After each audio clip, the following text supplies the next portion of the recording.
அன்றைக்கு பாருங்க, நெகேமியா பந்தி விசாரிப்புக்காரனா இருக்கிறார். ராஜாவுக்கு பந்தி விசாரிக்கும் பொழுது ராஜா நெகேமியாவை பார்த்து கேட்கிறார், ஏன் நீ சோர்வாய் இருக்கிறாய், ஏன் நீ சோர்வடைந்து இருக்கிறாய் என்று விசாரிக்கிறார்.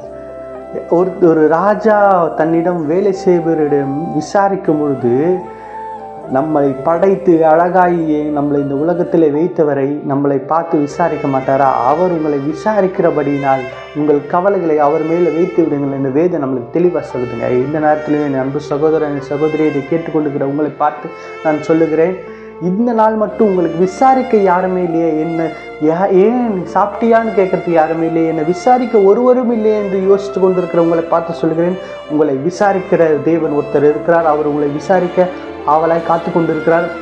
உங்கள் கவலைகளை அவர் மேலே வைத்துட்டு உங்கள் துக்கங்கள் எல்லாம் சந்தோஷமாக அவர் மாற்றுவார். அந்த ஆசீர்வாதத்தை நீங்கள் பெற்றுக்கொள்ளுங்கள். கர்த்தர் தாமே இந்த வார்த்தைகளும் உங்கள் குடும்பங்களையும் ஆசீர்வதிப்பாராக.